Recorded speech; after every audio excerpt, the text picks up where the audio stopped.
Oh, Publishing director. Chief Publishing Officer. Oh, Chief.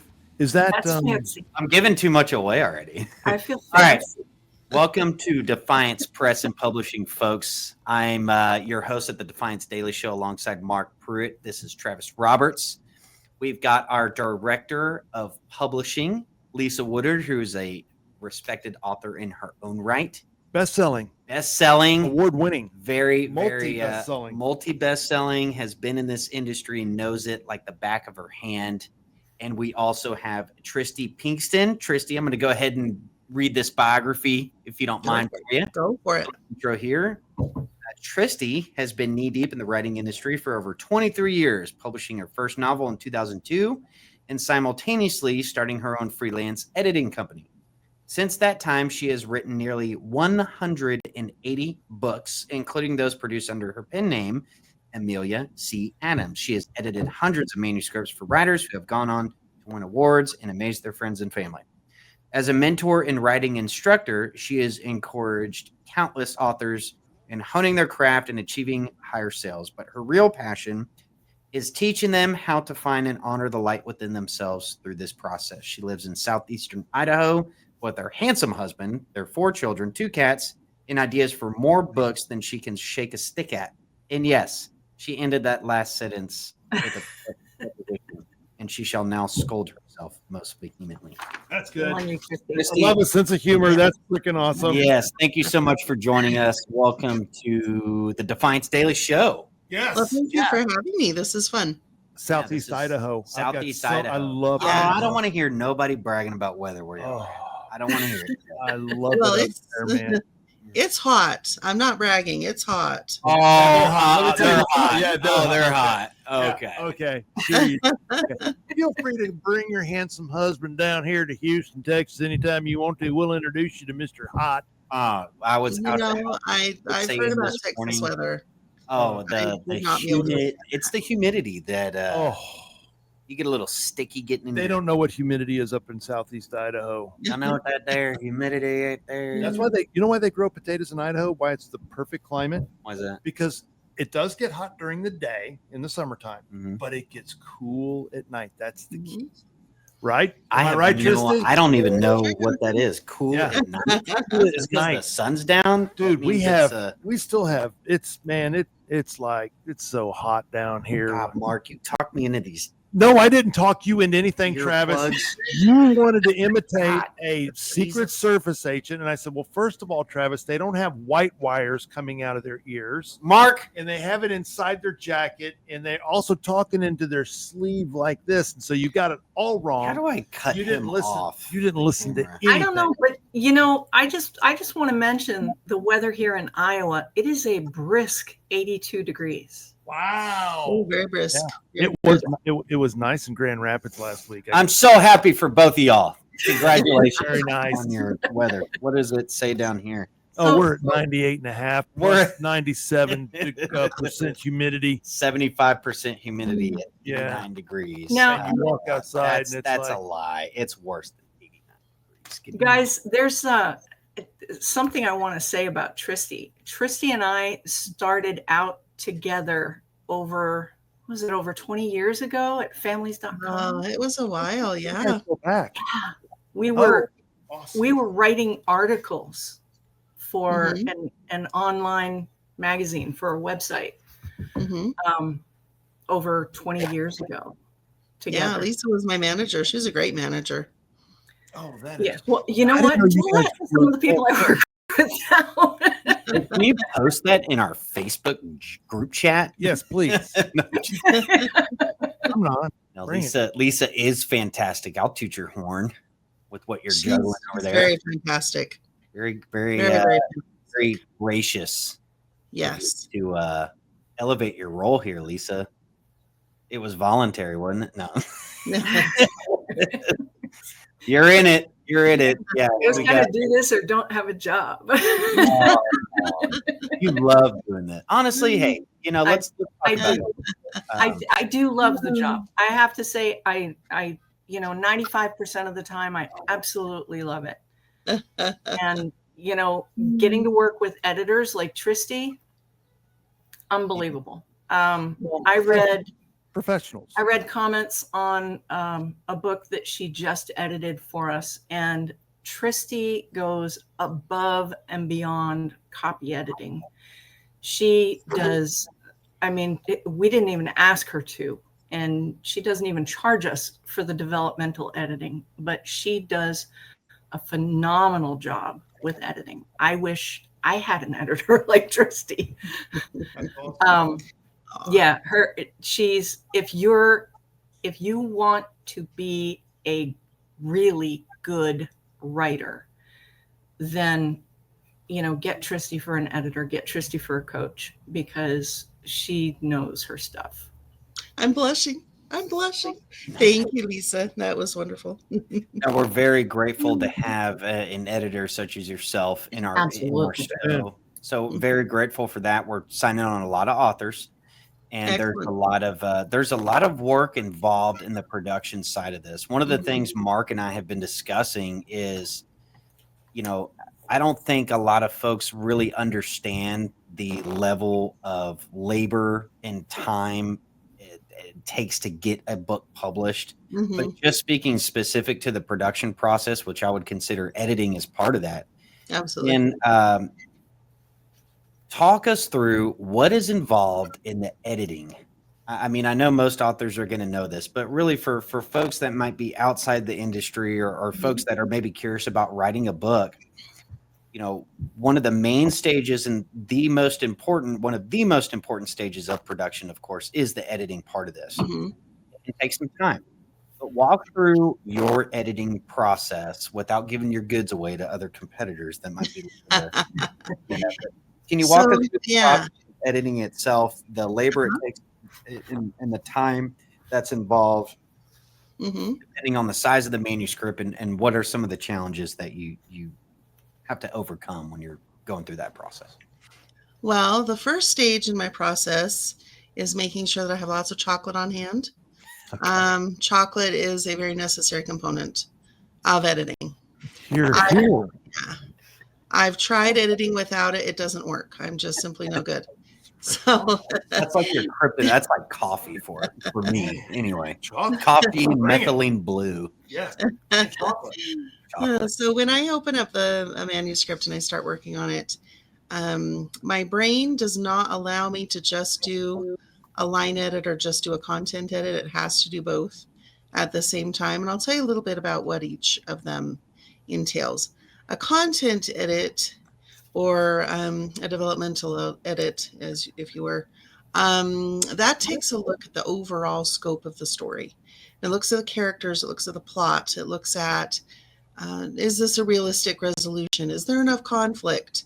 Did the main character actually play a role in their own salvation, or did someone swoop in and save the day coincidentally? All these things that go into making a compelling and gripping and realistic, while also appreciating the fantastical elements of the story. And if you're working with an author before they get to the final draft, you have the opportunity to give input as they're creating it, which kind of taps more into the developmental side of things. So you can encourage them, hey, what if you steer it this way? Or, what if you type it this way? Because the way you're going is just not going to work. And then from that point, as you look at the overall story, you can pick it apart and say, this conflict would work better if you laid a few things in the groundwork ahead of time. This thing that you've got happening here, you've really got to foreshadow it a little bit better so that it's more believable to the reader, and so forth. So all those things go into a developmental edit, especially characterization, making sure that all your people are doing the things that all your people are supposed to do, and that they're not deviating too far from what the author has created for them. They're not going to pop up with any, random, I'm suddenly a ninja. Let me, save you from the bad guy. And unless there's a reason for why they've been hiding that ninja skill. Lisa's a ninja. Did you know that? I'll tell you. I'll just throw that in there. Lisa's a ninja. And then a line edit is a little bit more nitty gritty. And this is where your time and I'm going to say research skills kind of come into play. With a line edit, you're taking it line by line, as the name of it indicates, but you're looking at grammar and punctuation and sentence structure and does this actually make sense? Sometimes you'll read a sentence and you'll stop and you'll think, I don't even know what this author is trying to tell me. And all those things go into line edit. And so usually, Lisa's giggling. Sometimes, let's face it, sometimes authors are very confusing, and I'm an author, so I can say that with no prejudice whatsoever. But but with the line editing, there's also, I've got the dictionary up on a tab on my computer all the time, and I've got Chicago Manual of Style up all the time, and just double checking things, just making sure that everything means what they think it means. And that's where, like I say, a lot of time is spent, because it is kind of labor intensive, brain intensive to go through and look at each and everything. And so those are the two different kinds of edits. Yeah. And the two main different kinds of edits. Some people go through and they'll do an edit just for, have I used my 5 senses enough, or have I done this or that? But those are the two main. And so when I sit down with an edit, I just start reading it, and my brain is immediately seeing the story in front of me. I've kind of got this thing to where it plays out in my head kind of like a movie. And so I'm picturing where the characters are and how they're walking around and what they're doing. And sometimes George will end up over here where he was really supposed to be over here. I'm able to put in a comment of, how did he get over here? And so that's also a fun skill, is watching characters run around in my brain. So, well, and from a developmental perspective, a lot of the authors, some of them are first time authors, first time writing a manuscript and so forth. So what we've known from Lisa and a lot of our veteran authors, I'll say, is they know immediately from their own writing, when they're looking at it if it doesn't make sense, the reader stops right there. Absolutely. It's and y'all are, all three of y'all, probably more avid readers than I am as far as books. But how often does that happen? You read through a book and you get to a part that doesn't make sense, you just put it down. You just don't even. Oh, all the time. Because, I should give books a little bit more credit than that. But I would say it does happen frequently. And the more that I edit, the harder it is for me to read for entertainment, because I can't ever shut off the editor brain. And so I'll pick up a novel and I'll say, hey, I'm going to relax. I can't relax. Yeah. And this is a question really to both you and Lisa and Lisa, I'll start you off with answering this, but is there benefits to having editors? Is every editor, have they written a book before? Or does every author wish that their editor also wrote a book? Would you prefer having an editor on your manuscripts, have an actual experience writing books themselves? I don't know so much if it's that they have written books before, but every writer worth their salt wants an editor who knows story and who knows every aspect of the story, and somebody who can point out what you've missed, like what Tristi was saying. If George is over here in this scene, and then suddenly he's what? It's just like watching a movie. I'm sorry about the background noise. It's just like watching a movie, and then you see the boom come down. Stuff like that, or the coffee cup in a medieval castle. Yeah, Starbucks. I don't so much want a published author editing my books as I do. I want a word nerd. I really do. And Tristi, I love you, girl. You are a word nerd. I wear it proudly. and I'm so grateful for it. I am so grateful for it. Thank you. I appreciate that. So what are your thoughts on that question? Yeah, what are your thoughts on that, Tristi? For me, the thing that I found is if an editor is also an author, some have a tendency to try to rewrite the manuscript rather than telling the author what needs to happen. And it's a delicate balance because, in my opinion, the editor's job is to take what the author has created and polish it within the author's own voice.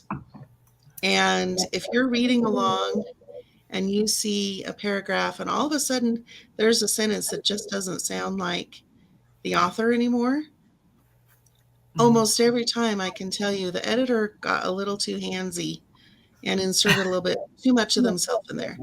The editor's job is not to write the book for you. The editor's job is to say, there's a problem with this sentence, fix it. And sometimes the author will say, okay, do you have any suggestions?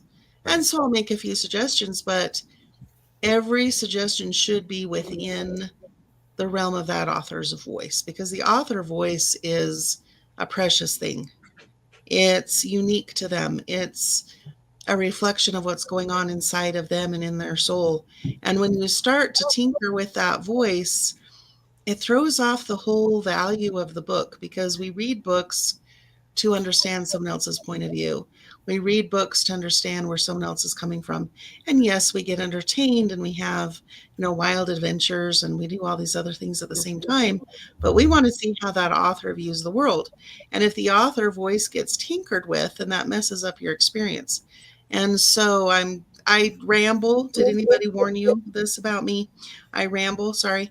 But the point is, looping back to the actual question, if the published author is able to keep their own voice out of the edit, I think it's fine to work with a published author as an editor. I do really feel what Lisa does, though, in that it's the expertise in the craft, whether or not they're actually published. Right. It's the knowledge that they put into it. It's their willingness to do the research or to pause and look something up and to really put some investment into their caring about the project. So published, not published, it's a level of dedication and knowledge that I would look for. And of course, this is the fun question, which is, how do you delegate? How do you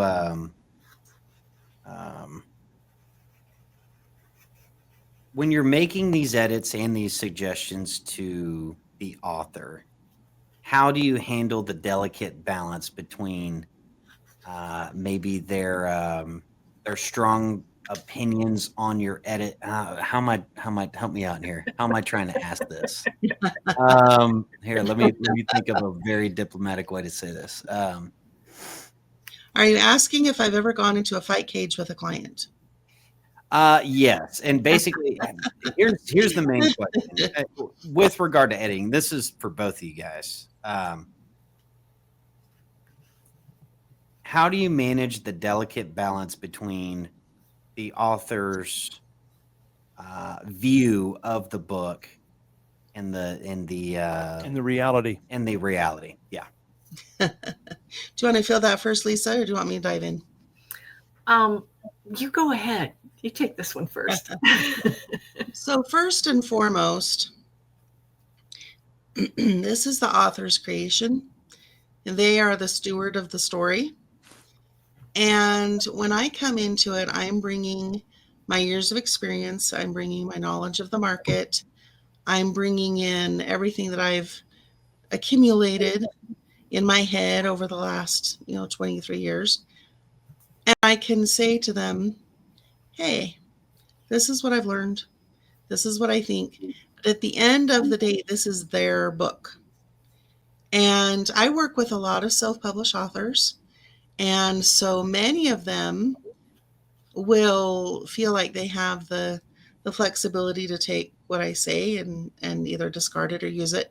And that's great. That's how it should be. This is their creation. This is what they should be putting together. Hopefully, they will listen to my very, very wise advice, and do all the wonderful, marvelous things I tell them.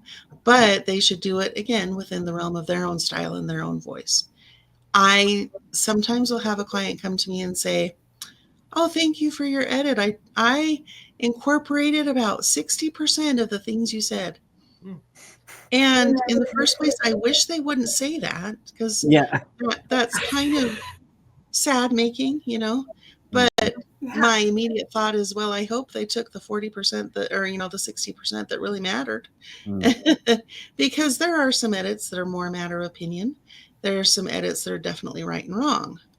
And if you're not ending your sentence with a period and you've, left off the punctuation whatsoever, that's a definite right and wrong. And so I hope those are I hope they aren't discarding those, but there is a delicate balance, as you said, because the author comes into it with their heart on their sleeve. They've poured a lot of themselves into this project. You want to encourage them and motivate them without squashing them. Right. And sometimes you'll squash them completely unintentionally. You'll say, hey, this comma doesn't work, and they'll sob for 6 years and vow that they're going to quit writing. And you're like, it was a comma? There's like no emotional attachment here to your punctuation marks. But to them, it is the end of the world, because you can stop talking about me now, Tristi. She's telling What's me that? He's talking about Mark. She's been editing my book here this last week. That damn comma. You're still crying about that? I'm still crying about it. But You're thank still you for not crying? using my name. Thank you for not Well, using my name. see, this is where the chocolate comes in. Chocolate is good for both you and your editor. Yeah. Well, it's an important question, because I'm new to this industry as somebody who's flirted with the idea of writing manuscripts. For me, I would think I would be open. I would hope that whoever would edit my manuscript would give me every piece of criticism or critique that I could afford, and try to work with it that way. So, but people are very personally attached for obvious reasons, and I get it.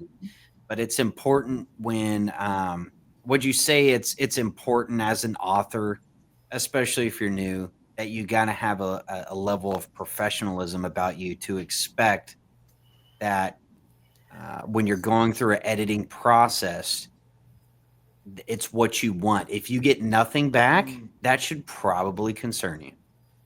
It really should. Your editor should, I'm not going to say rip you to shreds, because that just sounds so mean. Your editor should give you a certain amount of feedback that you can take and run with. No one writes a perfect book from the start. Not even me, shockingly. And so if I get feedback on something that I have done and it's nothing but smiley faces and hearts and flowers, that's worthless to me, because I want to learn, I want to grow, I want to improve on myself. And I believe it not only makes a better product, but it makes me a better human being to go through and kind of hone my skills and seek for better, and seek more education, and seek more knowledge and well-roundedness and all those wonderful things. So with a new author, what I would suggest is to go into your edit with an attitude of teachability. Be humble, be willing to learn. There's a term for this in the sports world. It's being coachable. Oh, I like that. Being coachable. Fair? Yeah, that's very good. Yeah. At the same time, I'm also going to say this. Your editor is sometimes going to make mistakes, because wait, whoa. Cancel the interview. They do. Shockingly. Yeah. And so if you know that what you've said is correct, you can tell your editor, hey, this is something I happen to look into. Let's talk about this. And it doesn't have to be a combative conversation. It really should be. You don't have to take it personally, right? What's that? You don't have to take it personal. You don't have to take it personally. The writing of the book is personal, but the editing process needs to be less personal. The editing process is where you need to step back and become a little bit more, I don't want to say thick-skinned, because you do need to keep some sensitivity about you, but you need to be willing to look at it with an open mind and say, okay, I agree with the editor on X, Y, and Z, but I happen to know that this correction is not applicable. And so I want to discuss it, because sometimes the editor will make a suggestion and it's not that they want you to make that particular change. They just know there's something wrong there. And if you can go back to the editor and say, okay, I don't really care for this particular change, that you can kind of shoot it back and forth with them and say, okay, how do we address your concern in a way that works for my vision? And so developing a good editor and author relationship can be really, really helpful to your career, because they can become a sounding board for you. And if you both go into it with that level of professionalism and without overinflated ego on both your sides, it can turn into a really nice collaboration. You'll have a solid chance at publishing a pretty great book. Lisa, same thing, same question over to you. How do you navigate the delicate balance between emotion and reality when it comes to editing? I gotta say, when I got my first publishing contract, I came into this publishing house. They've since closed down, but I went into that publishing house with several other authors at the same time. And back then we had, this is how long ago it was. Back then we had, what were those email things, Tristi?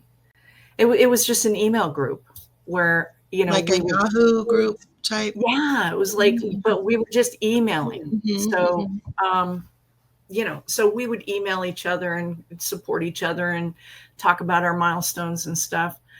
But I remember when we got our edits, and one author cried for 4 days because she just could not bear to see her baby changed. It was like somebody said, no, you have an ugly baby and it needs a facelift. There's no crying and editing. It was so personal. Crying and publishing. Now, it was so personal to her. She cried, and it was just devastating to her. When I got my edits and I read through them, and she may never see this, but I got to give a shout out to Tina Garrow, because she was amazing. She was an absolutely amazing editor. I came in with a decent story. I had a decent story, and it was pulp, it was action adventure, a little bit of romance splashed in, but Tina just brought out every good thing in my story. And she showed me how to get rid of the stuff that just didn't, the stuff that brought it down. Right. And I'll tell you, my first book would have never been as good as it was. I go back and read it and I'm like, who wrote this? But yeah, Tina's editing was so amazing, and she was so good at it that she showed me how to bring out just everything that was good in the story and maximize that and minimize the stuff that people don't want to read anyway. But when I'd get edits for books, I call them editor love notes, because essentially it just made my book look even better. I got to the point where I was like, I was feeling guilty. I was like, wow, you are really bringing out the best in this story. And, I felt like I was stealing from the editor, because they were just teaching me so much. Yeah. And I think that's the value that the editors bring. If you can go back, like you said, you go back and look at that book, you go, wow, I wrote that. Who did that? That's what you want as an author when you know you're onto something good, is that when you go back and read it. So I would say that to any aspiring authors or new authors, or maybe even some veteran ones. Your editor is not your enemy. They are there to polish and elevate your book to a higher standard, there's a reason you go to an editor to get your book published. Every single publication process, no matter if you're self-published, you go to one of the big house, they all got them. Let me tell you, some editors are very gnarly and hardcore about their feedback. Some of them will absolutely shred your book. And that's not to be, they know what it takes to sell a good book. They can know a good story. Some of these big house publishers, they make large sums of money as editors for a very specific reason. And some of these standards to it. So, to some of these, and it sounds like Tristi, when we brought you on board, we're getting some very positive feedback from the editing process. So I appreciate that. And, I think the editing process, obviously it's important, needless to say, but to go back and look at a finished product in Lisa, that's very non-egotistic of you to go back and thank your editor in that way. You might be the only author on the planet, I think, that I would know of that did that just now, but I don't know. It could be. But here's the flip side to that. Do you want to be an author who writes several books over the course of 20 years or so, and you go back and you read one of those books and you realize that was a rough draft? Do you want to be the person who published a rough draft? Yeah, and I imagine that happens to a lot of authors. They go back, oh, man, what was I thinking on that? But I probably should have taken some of this stuff into consideration.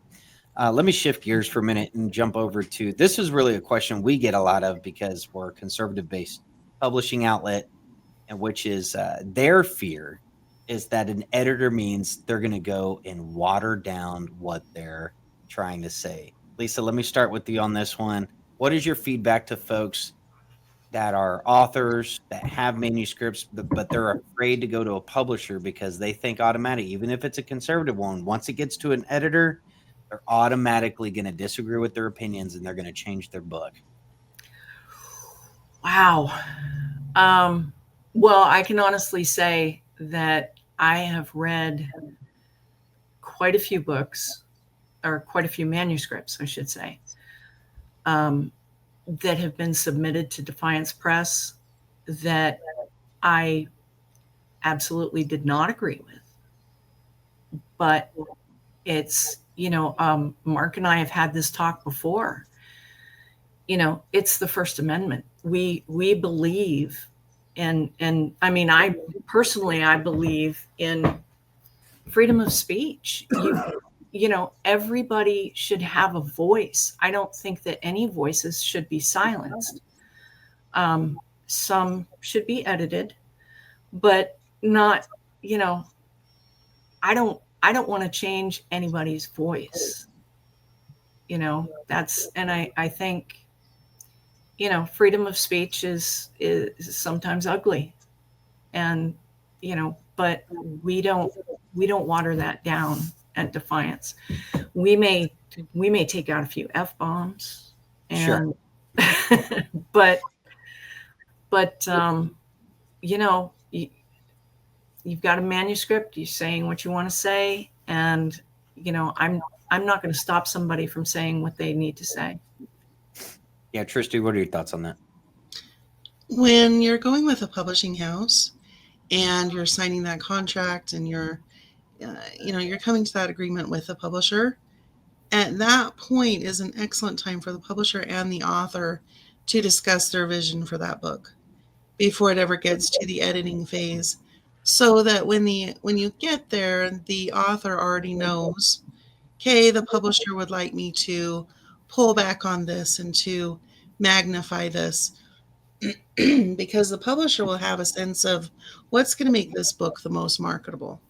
Right. And so those expectations will hopefully be nailed down before the contract is signed, so that the author doesn't feel as though things have been switched on them once their name was on the dotted line. And those conversations are important to have, especially if it's a topic that could be divisive or that needs to be approached a little bit differently. I very much agree with what Lisa's saying. Everyone has something they want to say. Everyone has something to share. And if it's not something that the publisher feels comfortable promoting, then the publisher shouldn't sign that contract. The publisher should not say, we like your book, but take out half of everything and turn the rest blue and, slap a daisy on the front. They should be in the author's camp on that topic or don't publish the book. Yeah. Conversely, the author should feel confident in what the publisher is going to bring to the table, or they shouldn't sign the contract. And so when we talk about being scared of what the publisher is going to do to the book or what the editor is going to do to the book, hopefully that's all been ironed out ahead of time. There is a lot of fear in, is my book going to get changed? And you can put in a clause in your contract or have a verbal agreement with your publisher that certain elements remain at least fundamentally the same.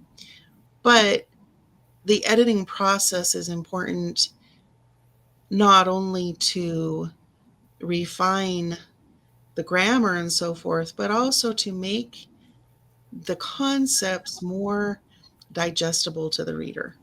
If you have a point you're trying to make, if you have a message you're really trying to share, but you're doing it in a way that the reader can't digest, it's not going to do the good you're hoping it will do.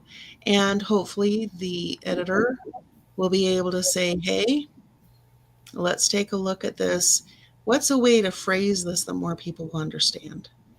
What's a way to couch this or to wrap it in a package that more people will want to open? And hopefully the author will have the confidence to move forward in that direction. Because if we have things we want to share, getting it out there is important, and getting it in people's hands is important. And so having that vehicle is important. And hopefully everyone can be on the same team in making that happen. Yeah. And I think it's an important point to relay here, because I don't think folks would be working with Defiance Press if they disagreed with us, number one. And then the second part to that is, whether if you're a whistleblower or taking a political angle, the country's very politically lively and divided to a large extent. And you do got to be careful with some of this stuff. But, coming to us as a publisher, obviously we have editors who are believers in the free speech aspect to it, but they're going to give you the guidance you need to make sure your story gets visibility, it gets marketability, and also that we're not publishing junk out there. We don't want to publish books that are error ridden. It's embarrassing. It's very unprofessional, and it's not up to the standard in the publishing world that we want to set, that you can just publish with some half-witted edits that are out there. So very important to know. That was so. What do you? I got a question. No, not allowed. I do. I've got a question. Fine. Okay. How about authors that oftentimes in interviewing authors that want to come on board, they're in the process of having their book edited. Now, obviously, in our partner packages, it includes editing. What are some of the advantages or disadvantages for an author to edit their book before we send it through our editing process? What are your personal preferences? What are some things? What advice would you give to an author? I really feel that you should edit your book to the very best of your own ability, and then you should get an editor who can point out your flaws and what you might have missed, and then you send it to the publisher. This is for a couple of reasons. First of all, your chances of landing a contract with the publisher, and I'm sure the two of you will attest to this as well, your chances of getting published are going to be a lot higher if you're submitting a manuscript that's not riddled with errors. Isn't it easier for the two of you to sit down and read a story if you aren't having to dig through page after page of typos? You're able to get drawn into the story much more quickly. And then when it comes to the editor at the publisher, at the publishing house, they then have the ability to focus more on the nitty gritty. Excuse me 1 second, I'm getting froggy. Is that whiskey or vodka? Wouldn't you like to know? Corn liquor. Some moonshine, southeast Idaho. I'm not corn sharing. liquor. So. Idaho Yeah. moon. It's Idaho mine. moonshine. White lightning. There's also a level of professionalism that goes into creating the very best product you can before you submit it. And it shows your dedication to your craft. It shows your understanding of your topic. It shows that you care about the publisher's time. Mm. I don't want to waste your time sending you something that you're grimacing and cringing and, throwing up the whole time you're reading, where a little bit of extra work on my part could show you what I'm made of, could show you what kind of person I am to work with. So I think it's valuable to send in your manuscript as clean and polished as you can possibly get it for all those reasons, and probably a dozen more that I'm just not thinking of at this moment, but I'm sure they exist. Yeah, and speaking of that, I mean, we can tell immediately how serious you are as an author or an aspiring author based on that. I mean, there's been stories, I know Lisa and Mark can attest to this, that we've gotten great manuscripts, but they were so messed up in their format and their editing that, we would have to pass on them. There's a lot of stories I wish we didn't have to have passed on. But yeah, Lisa, let's turn it over to you. Your comments to that. Oh, I agree with Tristi 100%. It's professionalism. Every writer, and I'm differentiating between writers and authors here because I believe that being an author is a business. But every writer, if you're aiming to get published, you need to write the very best manuscript you can. And then you need to self-edit. And then you do need to get a professional to take a look at it and help you polish it before you send it to a publisher. Because sending a first draft to a publisher is, I don't want to take it personally when I get first drafts like that. But sometimes it's just really offensive. It's like, wow, why? I can't get these hours back, after reading some of these things. So, it's, and then there are people who could have really great stories, but they just didn't bother to take a look at the story after they finished writing it. After you finish writing, you take a couple days and then you go back with fresh eyes and take a look at it. Even if it's the best book ever written, ever. Yeah. Why are you laughing, Tristi? Wait a second. Why are you both laughing? Why are all of you laughing? What do you mean? Yeah. No, I think I do want to emphasize this isn't a way. We're not saying you got to hit an editor before you submit with us, but it does go a long way. If you're an author who's aspiring to actually make a living off of doing this kind of thing, off of writing books, polishing your product before you get it to a publisher, we will be able to notice it immediately. Yeah. And you can do an amazing job of self-editing just by doing some research. Hit the internet manuscripts and Google. I know they're Yeah. self-edited. There's tools at your fingertips. If you're just throwing a manuscript together and then you submit it to a publication house like ours, and then almost like that's all right, hand it over to Lisa. She'll fix it. She'll make sense of the story. She'll put the parameters together for it. Doesn't work like that, does it? No. Mm-mm. But it doesn't have to be an expensive process. If you are willing to put in the time, grab a grammar book at the library, hit the internet and look at some articles. If you know that you're lousy at punctuation, you can Google punctuation. You can teach yourself some of these things that you need to know. Exactly. There's questions. You can go and find answers if you're a professional and if you really have a heart and a desire to become a best-selling author. I Mhm. don't think people are, at least it's been my experience, my limited experience in dealing with a lot of authors that come to Defiance. It seems that a lot of them have, they're not very knowledgeable in understanding what it really takes to become an accomplished author or a best-selling author or an award-winning author.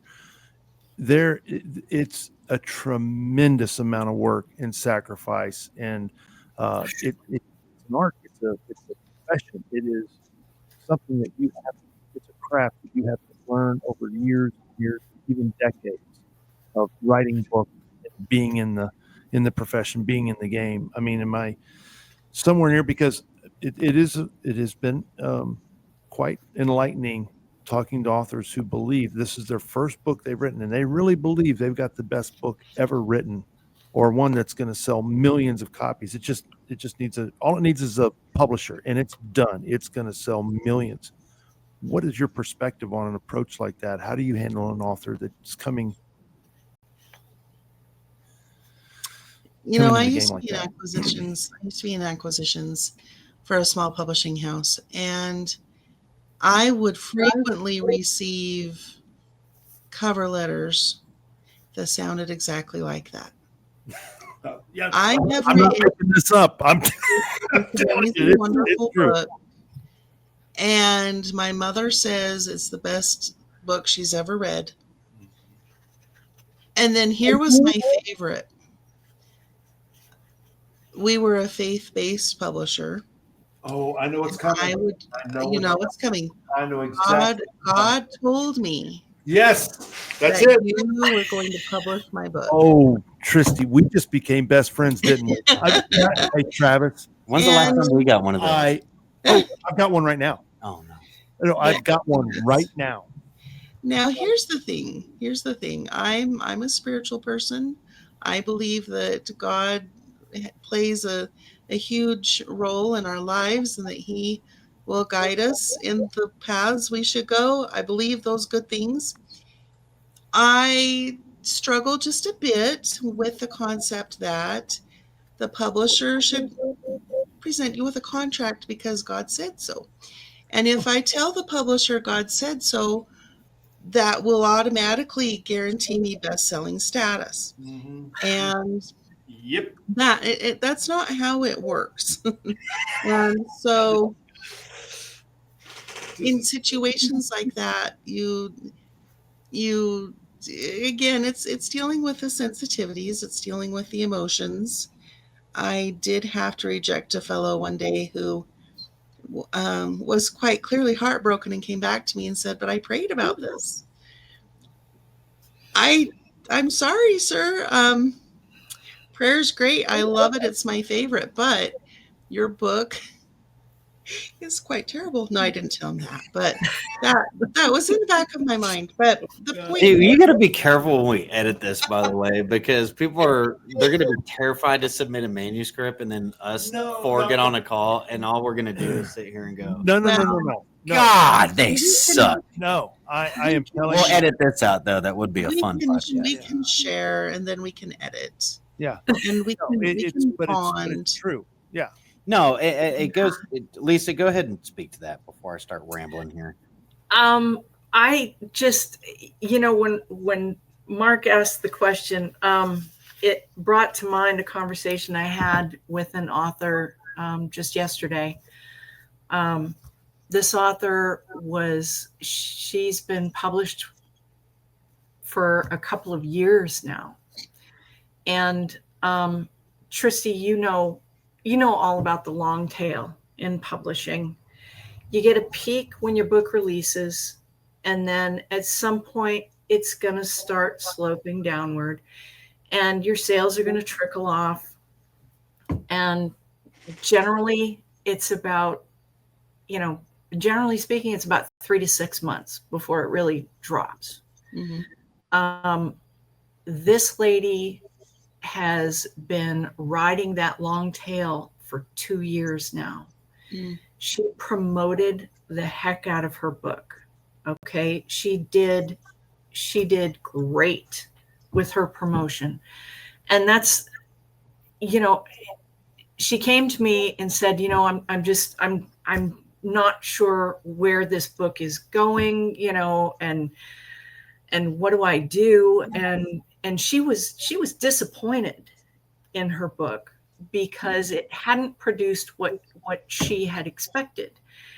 And so I had to have a long talk with her about expectations. And I explained to her that her book has already sold in 2 years more than most books sell in a lifetime. And then she commented on my success with my books. And I had to explain to her, my first book didn't take off until 4 years after it was published. For the longest time, I made my royalties every month were enough to buy a pizza. We have books like that, by the way, where some of the sales for years, they don't go anywhere, and then something relevant in the news cycle, if it's a nonfiction political, right. But it'll just all of a sudden, why is this book selling all this? That's happened before. But you know, I promoted for years. I worked at building my platform. When I got my first contract, my publisher said, you need 1,000 followers on social media before your book is published. And that was it. That was written in stone. And so I got to work on it. And then once I hit that number, I kept on going and going. And, you know, at 4 years, I hit that magic point, and suddenly, you know, my sales took off. And, you know, and by that time, you know, in 4 years, I had 4 books out. So I also had a series. So, you know, a lot of people think, well, you know, one book is going to make me a millionaire. That's it. This is it. This is the book. And that's not how it works. It's, you know, if you're in this for the money, you've got to write a series. You've got to write you've got to write multiple series. Multiple books over years. Yeah. Readers look at books as, I mean, a lot of readers look at books as getting into a relationship. Okay. If they think it's just going to be a one title thing and then they're done, then they have to go look to find another author.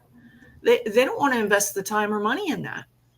Okay. If they see an author that's got 4 or 5 books out in the same series, they're going to say, okay, well, this has been around for a while, so it's got staying power. So I'll read the first one and try it out and see what I think. And then you get buy through, you know, then they start buying all the books in the series. But these things take time. And a lot of people they're not expecting that. Their expectations are that on that week that they release their book, it is going to be an instant bestseller. They're going to have millions of dollars in the bank, and their publisher had better pay them on time. It's another chicken soup for the soul is what it is. My God. And we're cracking eggs and making omelets. But, you know, I mean, you've got to figure out what are your expectations when you're publishing a book. And I know I kind of went off on a tangent here, but you know, that's a topic that's really, it's always been very important to me, because you can't, you know, I mean, I can't compare myself to Ian Fleming as far as book sales go. I mean, that's ridiculous. I mean, his books have been out for so long. You know, he's got movies. He's got a huge series. You know, the James Bond series is massive. But these things take time. You know, I was just going to say, Lisa, one of the things I tell authors, maybe it's right, maybe it's wrong. I asked Blaine Pardo, and I think he agrees, but I said, when I talk to authors, they go, look, books sell for one of three reasons. Number one, you're either famous. Number two, you're very good friends with Joe Rogan. Or number three, you better figure out a way to become famous. And when I say famous, what I mean is you at least better build your social media platform, your personal brand. Right. In other words, if nobody knows who you are, let me give you an example. And I forget the name of the author. The guy that wrote Empire of the Summer Moon. Are you all familiar with that book? Ended up being a bestseller, but I mean, huge, multi-million. In fact, so this author wrote this book. He never expected it to do anything. He was an academic, but he loves history. It's a nonfiction, actually. And he wrote the book, and he's right. Nobody ordered it. Nobody bought it. But one of his students bought it, read it. Well, that student happened to be very, very close friends with Joe Rogan. And he called Joe and he said, Joe, I know you're the kingmaker. You get hundreds of books mailed to you every day. You can't read 1,000th of 1% of the books that get you. But Joe, I know you. You will love this book. Well, several weeks later, Joe picked the book up, couldn't put it down. A couple weeks after that, he had the author on.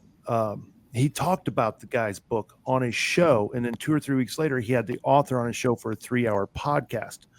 Well, what do you think happened to the sales of Empire of the Summer Moon? I was one of the ones that bought it. Sold millions. Not only to sell millions, it also won a Pulitzer. Not only that, guess what movie is coming out at the end of this year, the end of this year, produced and directed by none other than Taylor Sheridan. Ooh. Empire of the Summer Moon. My point is, you've either got to be famous or you know Joe Rogan. Lisa, you told me about, what was the author we wouldn't have known about? Tom Clancy. Oh, yeah. If George W. Bush wasn't carrying his book one day onto Air Force One and a reporter said, what are you reading? And I think it was Hunt for Red October. And that's what put Clancy on the map. I mean, we can go back. I think it was Reagan. Or maybe it was Reagan. It was Reagan who was carrying his book and a reporter saw it, but Tom Clancy hadn't broken out until then. But Tom Clancy didn't have social media. I guess the point that I'm making here is it takes tremendous amounts of work, and authors have more advantage today because of social media, right, than any other author before. But you got to be willing to do the work. And here's a question, that I have that I would relay to you guys is, what's more important, promoting your book or promoting yourself as the author? Good question. Yeah, they go hand in hand. Your book is an extension of yourself. And in my opinion, that is.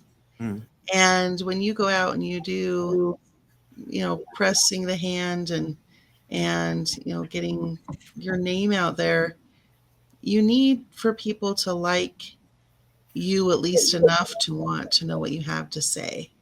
This doesn't mean you need to be a people pleaser or to grandstand or to, make yourself into something that you're not. What it is it's putting yourself out there in a way that your message is interesting and appealing. And then you talk about your book and they see how it's really a genuine extension of you, that you're not pretending, that your intentions are genuine with what you're trying to put out there. And so it's easier, I think, to take a book blurb and a book cover and put it out on social media and to have people look at it than it is to get people to know you personally on social media. But you should definitely attack it from both directions. I know a lot of authors, because I've been in this industry for a long time, and the ones whose books I choose to buy are the ones I get along with the best personally. That's just kind of my thing. But if I meet someone and I don't mesh with them or we clash for whatever reason, I'm not necessarily interested in buying their book because I already know that we aren't a fit. Right. Does that make sense? It Oh, does. sure, It does. absolutely. Lisa, same It's- question. Is it yeah. is it promoting the book, promoting yourself as an author, or a combination of both? Yeah, Tristi's answer makes total sense. If and this happens to me all the time on LinkedIn. I get people who they'll DM me and say, I'm an author. Here, buy my book. That's it. That's it. That's it. And and I look at posts like that, and that was a DM. I mean, they actually kind of made an effort to connect with me, but what they did was they pushed me away, because that is an instant turnoff.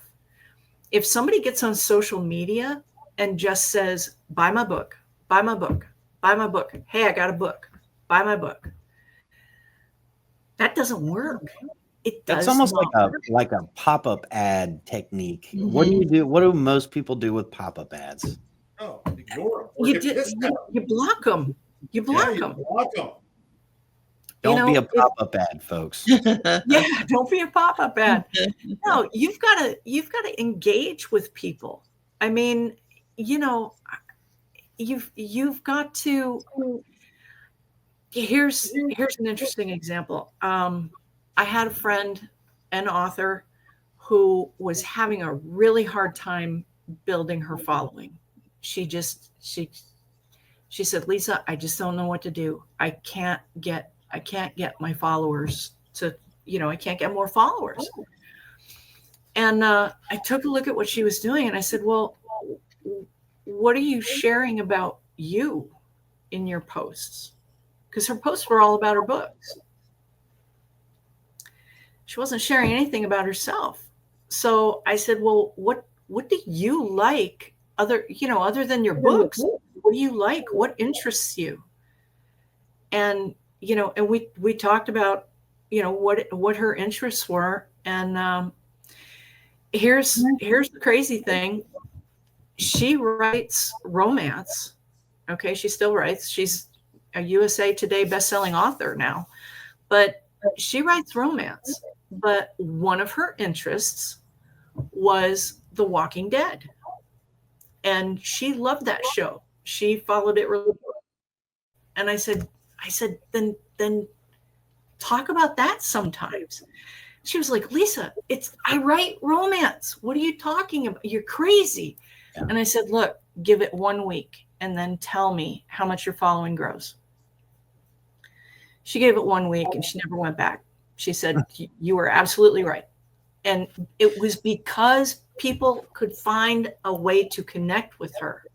She was connecting with people on a personal level rather than just saying, buy my book, buy my book. And you've got to connect. See, and I agree with that so much because, we're the authors that we have in Stowe that sell a lot of books. They are very active on Substacks and blogs and different, and it's most of the time you go and look, it has nothing to do with their books. That's right. Now you get with people on a personal, you wrote a book? Yeah, I wrote a book. It's over here. You can get over.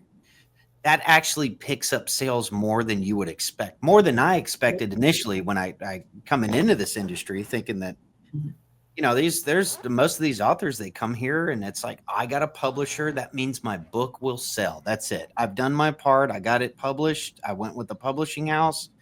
I'm done. And then a couple months later, they're going, well, why is my publisher not selling my book?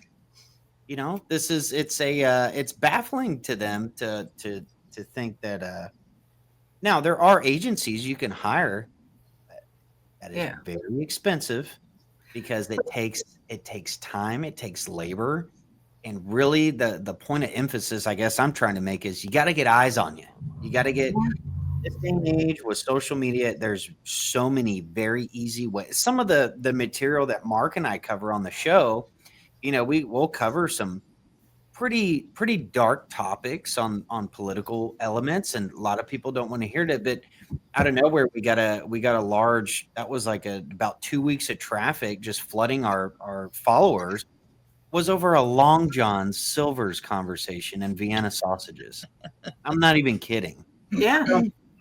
It doesn't mean that, a lot of times that's where I struggled, because, and I don't claim to be a social media expert in following any of this stuff. But one things I realized is when we were initially trying to promote our show, it was, it's got to be catered to this and specific. It actually doesn't work like that. You just need visibility.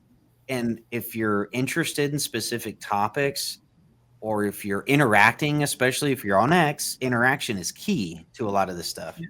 That gets insight. And then people wonder, well, this person's really interested. They're posting some interest. What else? And then they see a link up there, and there's your book. And then all of a sudden you get a week of book sales, and people are going, oh, I don't know what I did, but I did something.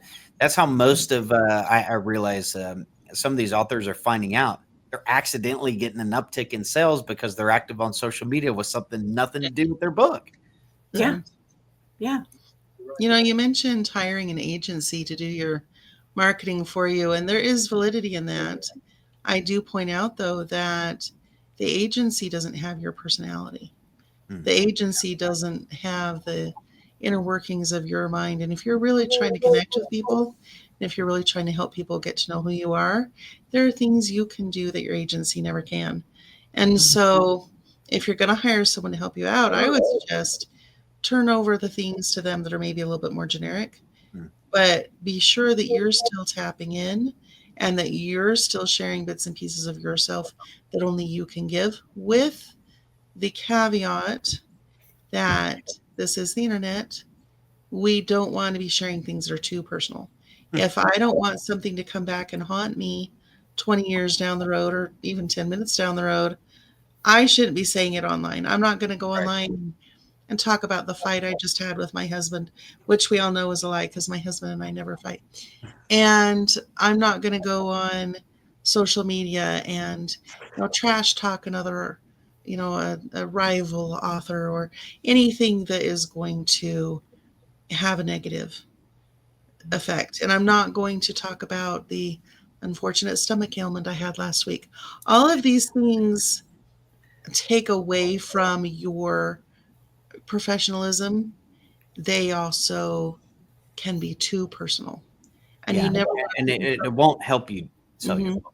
Right. And you never want to put yourself in a position where you've given so much of yourself away without some kind of return on investment that it just feels like you're selling yourself. Don't put yourself in that position. Yeah, Lisa, your comments on that. I'm with Tristi 100%. A few things I would like to mention about agencies, though. If you're getting a book publicist, or hiring somebody to do promotion for you, you got to remember, a publicist will set you up with meetings. They will set you up with podcasts and video programs, but it's your job to show up. Yeah. And it's your job to show up and actually be engaging to their audience, and be gracious to them for sharing their audience with you for that moment in time. And then it's also really important to make sure at some point that people know, that their audience knows that you have written a book.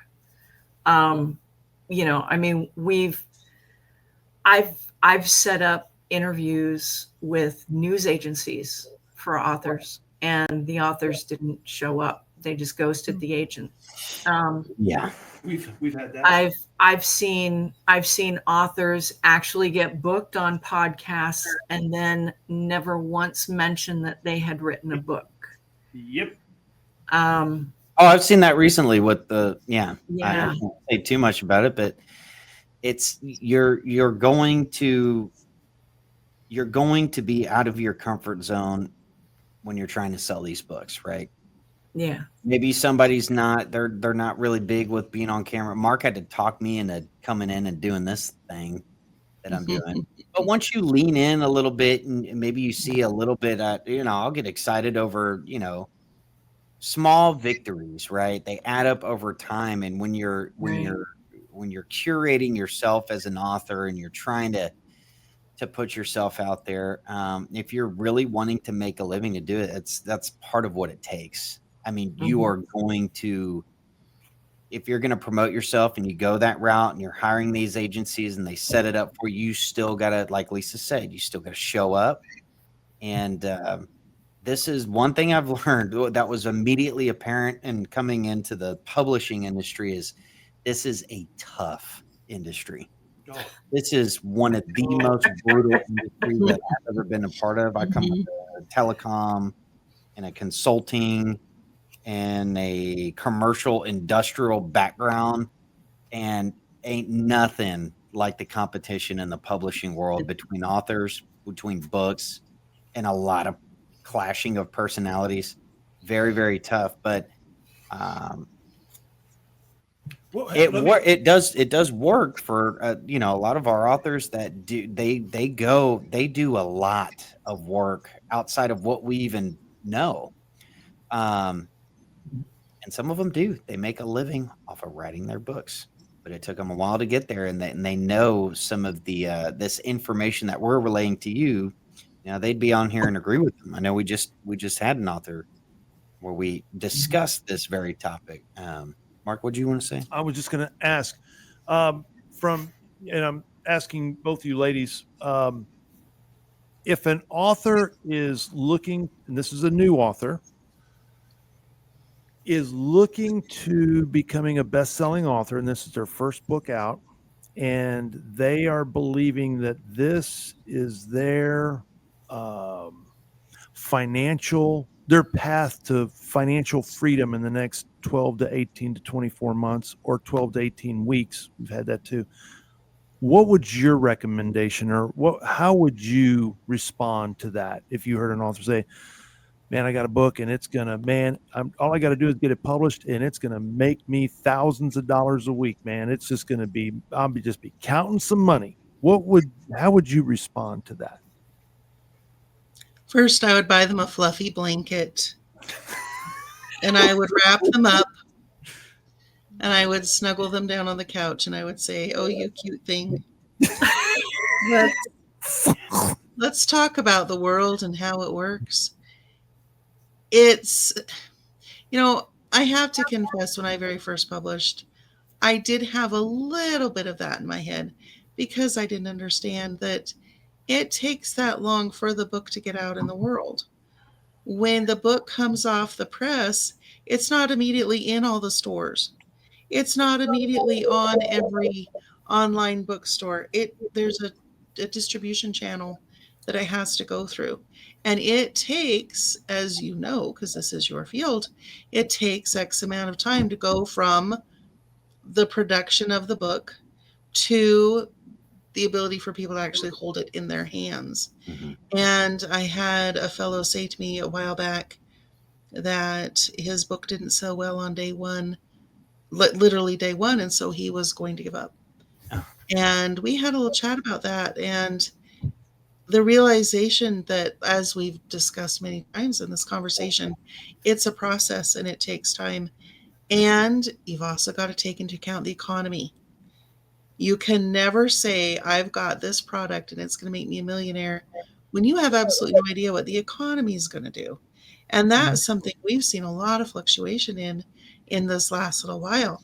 I mean, I can't speak for everybody, but I know my royalties have certainly been doing the upsy downsies and backs and forthsies, and I can't guarantee from one month to the other what is going to happen. And so they need to have a broader understanding of that distribution, of how marketing works, of the fact that, when you put up an ad, it takes people a certain number of exposures to that ad before they buy. And it takes time to get those exposures. All of this takes time. And I love dreaming. I love having big goals. I love setting high aspirations. I love thinking about all the possibilities, but you've got to have that underpinning of reality. We've talked about reality a bit here too. You've got to understand both sides. Yes, I'm going to dream. Yes, I'm going to set goals. Yes, I'm going to shoot for the stars, but I'm going to do it logically.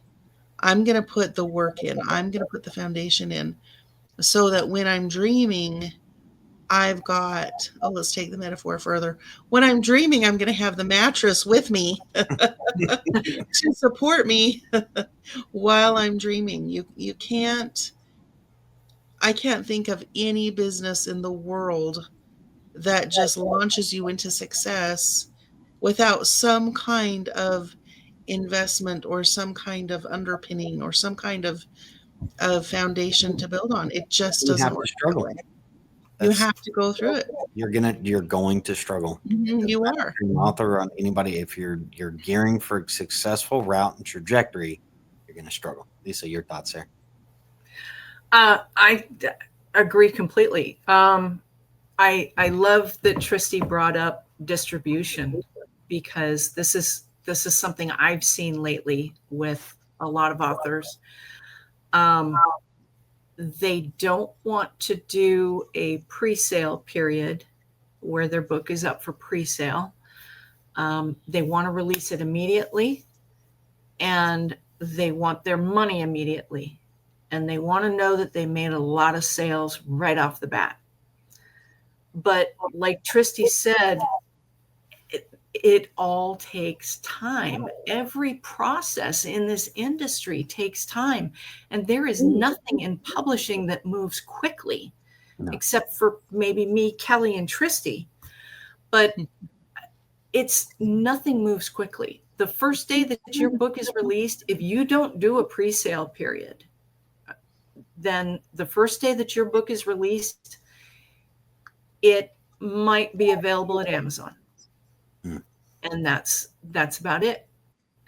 It's going to take 2 weeks, at least 2 weeks, before the big distributors like Ingram get your book. It's going to take at least 2 weeks before it's live on iTunes or Apple Books.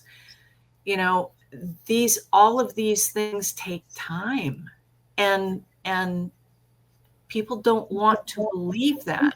They would rather believe that, for example, that their publisher is doing something wrong than believe that it's an industry that has processes that they can't speed up. Mm-hmm. Yeah. And, it's important to emphasize, this isn't an internal gripe session about expectations that authors may have unrealistically.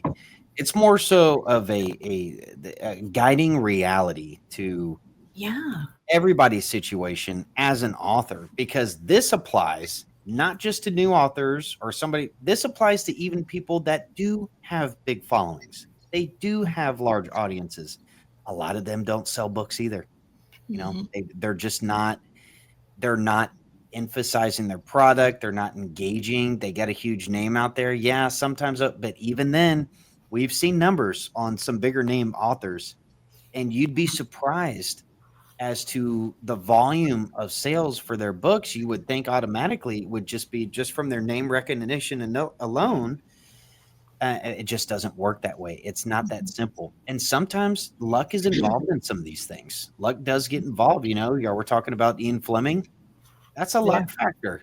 They saw Reagan walking around with his book. Well, something like that could happen. So you shouldn't be easily discouraged as an author about your sales right after you publish it. Okay. Even for a couple of years, maybe after. It's not unusual to you specifically. It doesn't mean you're a bad writer. Doesn't mean you have a bad book. There's just other intangibles to the formula of being a bona fide successful author. Yeah, Absolutely. It's a long game. Publishing is a long game. There's nothing instant about it. Mm-hmm.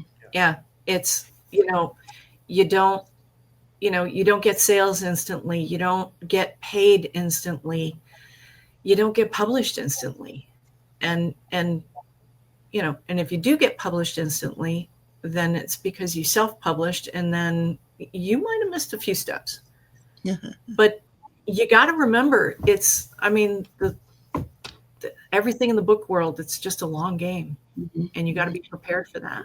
It's a long game. It requires a lot of patience, a lot of cultivation, a lot of some bold strategies, Cotton. You got to have some bold strategies, Cotton, but they got to actually work out for you. You got to believe in yourself to a large degree, I think. I mean, this is as someone who juggles different business, most of what I'm working on right now, I'm not going to see the results for a long time, possibly up to half a decade on some of what I'm doing.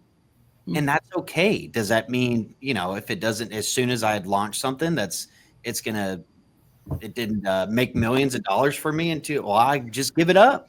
Just give it up. It doesn't work like that. It's the same way with the book. This is something very near and dear to people personally. So you do have to take an unemotional aspect to the, let me rephrase that again.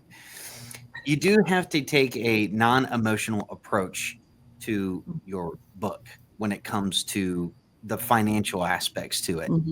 You got to think on business in general. Just business in general. Generally, business speaking, that's the hardest thing to do when it's something that's you're passionate about. I've had this struggle too. I like to make music and do all things. And when I was growing up, I thought that's going to be my take it out. Nobody heard anything I was putting out there. But I also wasn't playing shows. I wasn't advocating for gigs. It's the same type of thing. It's the same type of thing with any of these businesses. You can start one up tomorrow, but if nobody knows who you are and what you do, well, then you're not going to get any traffic to it. So the pre-sales, it's very important to take advantage of things like this. When you're gearing up the anticipation for your product, which is your book, that's going to help you generate sales. Is it the silver bullet? No, there is no silver bullet to any of this. No. Because if I could have figured out a silver bullet by now, I wouldn't be on this video chat and I wouldn't be talking about it. I'd just be going and reaping the benefits of it. I heard your dad say no less than a dozen or more times. He'd say, if there was any sort of a formula to the publishing business, in other words, if it could be broken down, put into a spreadsheet, you do this you spend this many dollars here, any sort of formula, he said he would have gladly paid $1 million for it. Oh. And he said, there's just no formula to this. Well, and there's nothing. You can't predict anything. It just. We're in the book selling business at the end of the day. I mean, that's just what it is. From my perspective and looking at a publishing house that we're running over here, you got to sell books. There's no predictability patterns to a lot of these sales. I'm fine. It's like I said, you could have a random topic that goes viral on social media and all of a sudden it's correlating to some of the book sales. What is that? What are people talking about that's making them buy this book? So a lot of this is really you're riding momentum from what's in the ether, right? What's on the interwebs, as Mark calls it.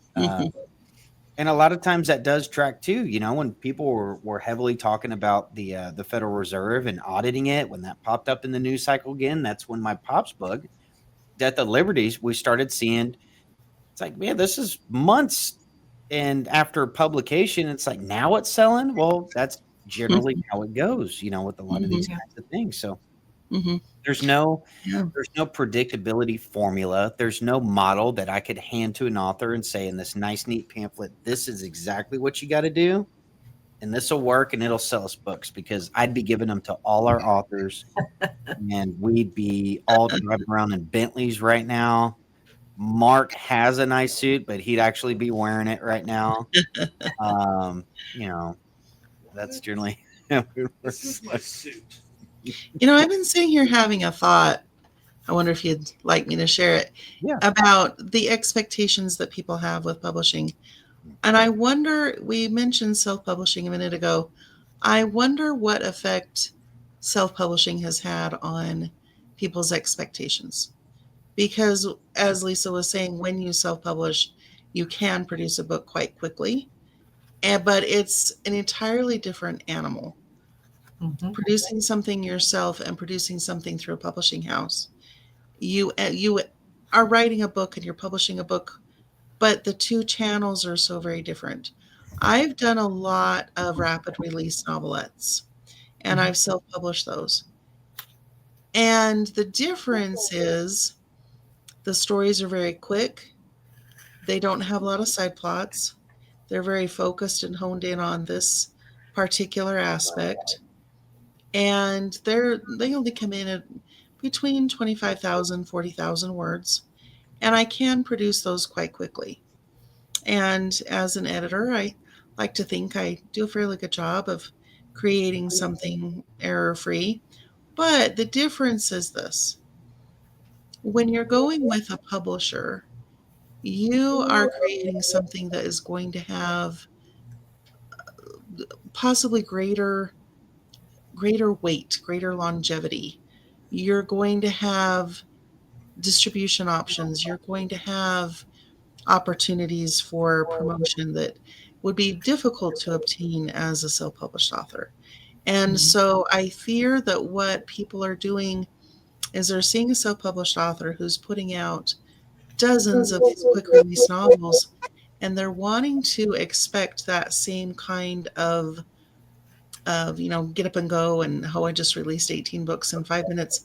And they're trying to equate that to the traditional publishing world, not understanding that they are very different.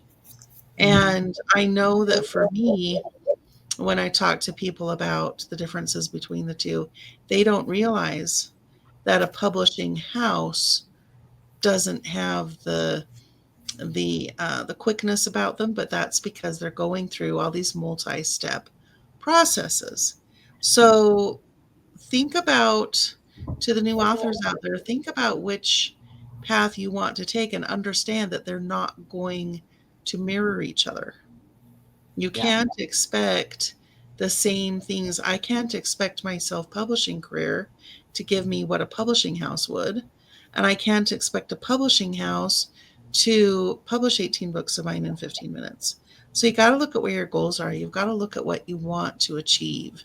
You got to look at the path you want to take to get there. You've got to look at your end product. What do you want it to look like? And to not confuse your expectations, because if you do that, you're going to be disappointed. Yeah. Lisa, what are your thoughts? Oh, that was pearls of wisdom right there. Pearls. Cut that, just that, and put it everywhere. Let's sorry, I didn't. Were you done? Sorry, Lisa. No, go ahead. Well, I was gonna say, why don't we I'm expecting to call here in a couple minutes, but Mark, what do you want to touch on as far as if we're going to relay this video out there to people that are looking to submit, what would be some of the advice you give? And this is a question for Lisa and Tristi. What advice would you give? And then we'll go to you, Mark, to folks submitting a manuscript to us. What would your advice to them be? And, some of the expectations just after a submission compared to us and maybe some of the other competitors that are out there. Lisa, let's start with you. Well, first with your submission, we're a lot faster at looking over submissions than most publishers are. But just because we're faster at looking over submissions doesn't mean that it doesn't mean your book's going to be ready in a month. So yeah, there's so many things we touched on in this conversation. Temper your expectations. Understand that when you're working with a publisher, you're working with a team of people who have a certain degree of expertise. And because you're working with a publisher, you won't have to go out and pay to learn what they already know. Expect to edit. Expect that you want to believe that your story is delivered perfectly And your story itself may be perfect. It may be the greatest story ever told. But you've got to understand that we do have people like Tristi who know how to edit that so that it is the most digestible for a larger audience. And the reason we want a larger audience is because we know that every author wants to sell books and they want to sell as many as they can. So that's, understand that when we put in the extra hours, it's just to make your product better. That's the biggest thing. I think that's the biggest To thing. say we go above and beyond what most publishers do, I'd say that is an understatement. I have to actually get on our director of publishing every now and then because she likes to take phone calls late at night, sometimes in the middle of the night, which is great. I mean, she's got a good reputation. But for me, when I start getting those calls, nah. Look, I'll be very honest with you folks. As far as your submissions are concerned, we do have a team here, but I don't go around and just grabbing whatever editors are out there in order to fill gaps. I trust this team.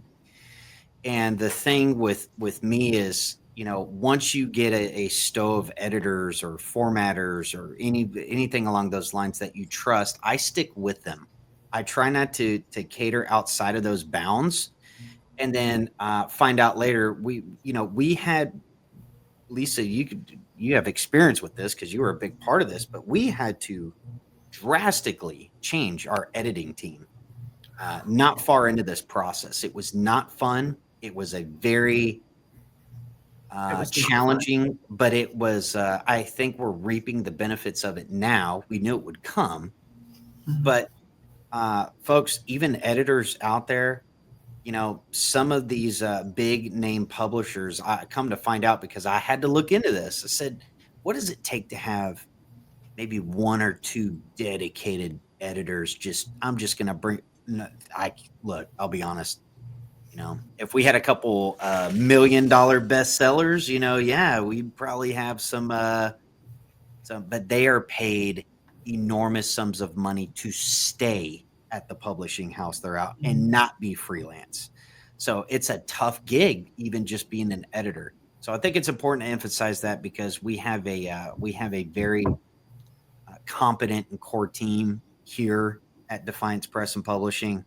So, if your expectation is that you're going to get your book published and we're going to fly through editors because we're a publishing house, it doesn't matter what publisher you go to. Some of those big ones that have the dedicated ones, they take over a year and up to 2 years just to get your book published. We don't work in that time frame, and I'm sure it's different for every company, every unique challenge. But we get a lot of submissions, and we review quite a number of manuscripts. So not only is the review process, is there patient involved there, but the production is a huge part of it, and editing was of paramount importance early on in my tenure here into this industry, because I'll be honest, some of the ones we used it's not ideal. Anyway, now I'm rambling. Tristi, what are your the question was posed, what would we recommend to people who are going to submit to Defiance? And the first thing that came to my mind was Defiance is not a company like others that I've seen. You've mentioned that you have a very conservative angle to the things that you publish.